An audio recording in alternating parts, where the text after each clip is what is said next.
This channel does not promote any violent, harmful, or illegal activities. All content provided by this channel is meant for an educational purpose only. বালি থেকে গ্রেফতার তৃণমূলের booth সভাপতি, গ্রেফতার একাধিক তৃণমূল কর্মী। বিস্তারিত জানবো আমাদের প্রতিনিধি আমাদের সঙ্গে এই মুহূর্তে রয়েছেন। যাবো আমরা, তবে একবার দেখাই আপনাদেরকে ঠিক কি ঘটনা ঘটেছিল। দেখুন, UEM Jaipur is a perfect target for prospective students aspiring for good jobs, good education with future-ready skills.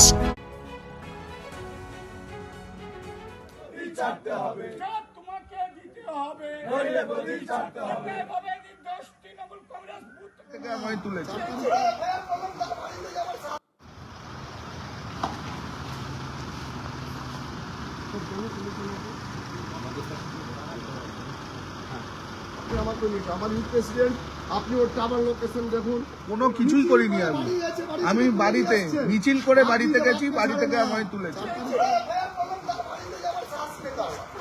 ওটা কি কারণে ধরে হাত দিয়ে ফেলতাম আমি কালকে কোর্টে গিয়ে আপনার কোর্টে গিয়ে বলবেন, কোর্টে গিয়ে বলবেন আমি ঠিক আছে ঠিক আছে কোর্টে গিয়ে বলছি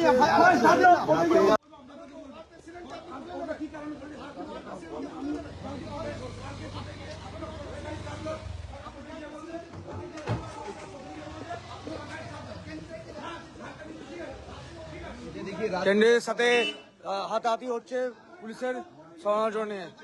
হ্যাঁ,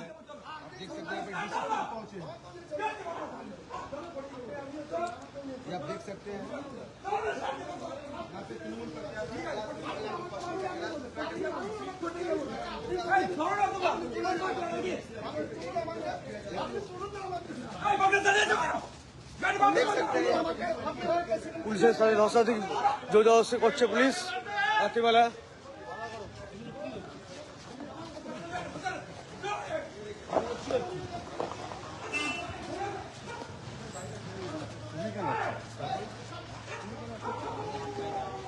দেখলেন আপনারা সেই ছবি আপনাদেরকে দেখালাম। আমাদের সঙ্গে রয়েছেন আমাদের প্রতিনিধি সুব্রত রয়েছেন। সুব্রত, এই মুহূর্তে কি আপডেট?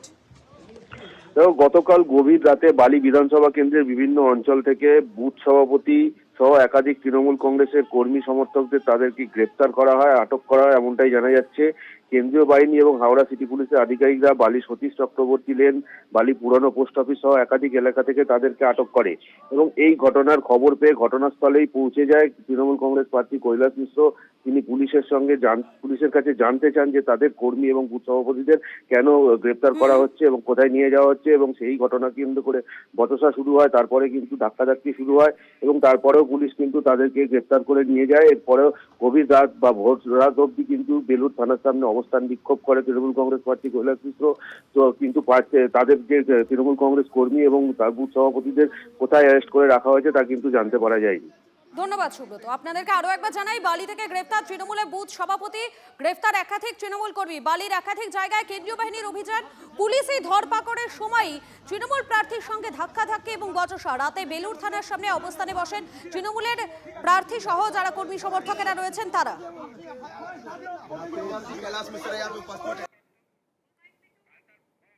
যখন আমি ডাকলাম কিছু না বলে বললো বাইরে আসুন। তো হঠাৎ করে ওকে টেনে বাইরে বার করলো, তখন গেটটা খুললাম, টেনে বাইরে বার করে বলছে জামা টান কিছু নেই, বলছে চলুন। ওনাকে পুলিশ ড্রেস পরেছিল না? পুলিশের ড্রেস পরেছিল, র্যাপ ছিল। আমি জিজ্ঞাসা করলাম যে কেন, উনিও জিজ্ঞাসা করছে আমি কি করেছি স্যার, আমি কি করেছি, আমি নিজের দোকান নিয়ে থাকি, কি করেছি আমি। তো ওনাকে বলছে তুমি চলো, তোমার সঙ্গে দরকার আছে, তুমি চলো, তোমার সঙ্গে দরকার আছে। কিছু বললো না, শুধু বললো আপনি কি কাউকে হুমকেছেন? ও বলছে না, আমি কাউকে হুমকাইনি স্যার। দেখাচ্ছি আপনাদেরকে সেই ছবি, আপনারা দেখতে পাচ্ছেন এই মুহূর্তে বালির ছবি দেখাচ্ছি আপনাদেরকে। বালি থেকে গ্রেফতার তৃণমূলের বুথ সভাপতি, তারপরেই পরিস্থিতি সেখানে একেবারে বদলে যায়।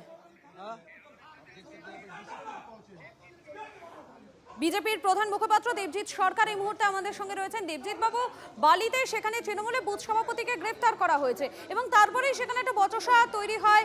পুলিশই ধরপাকড়ের সময় তৃণমূল প্রার্থীর সঙ্গে রীতিমতো ধাক্কাধাক্কি বচসা চলতে থাকে।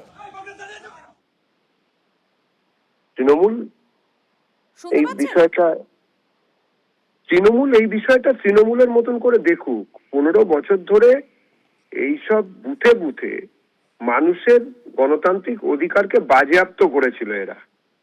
আজকে খারাপ লাগছে, তার কারণ আজকে আইনের পথে চলতে শুরু করেছে। 4 তারিখের পর থেকে সারা রাজ্য জুড়ে আইনের পথে চলবে। কোন রকম রাজনৈতিক ওস্তাদি মানুষের উপরে অত্যাচার করার প্রবণতাকে বরদাস্ত করা হবে না।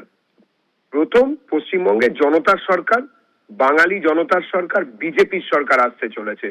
এই ধরনের বিভিন্ন জায়গায় জেলায় জেলায় তৃণমূলের দুষ্কৃতীরা যেভাবে একটা অদ্ভুত পরিস্থিতি তৈরি করেছিল, যেখানে ভারতের গণতান্ত্রিক আবহ এবং ভারতীয় সংবিধানের আলোক যেখানে কখনোই পৌঁছতে পারতো না, সেই যে জিনিস বন্ধ হতে চলেছে। এবারে বাকি যদি ওদের কোনো আপত্তি থাকে তাহলে গণতান্ত্রিক পদ্ধতিতে নির্বাচন কমিশনের বিরুদ্ধে ওরা মামলা করুক, ওরা সুপ্রিম কোর্টে চলে যাক। এইসব রাস্তায় দাঁড়িয়ে চিৎকার চেঁচামেচি হাল্লা গোল্লা করে কি লাভ হবে? কালকে ভোট, মানুষ একটা জিনিসই দেখতে পাচ্ছেন, এই নির্বাচনে তৃণমূলের বিসর্জন দিতেই হবে এবং সেটা হয়ে গেছে। ধন্যবাদ আপনাকে।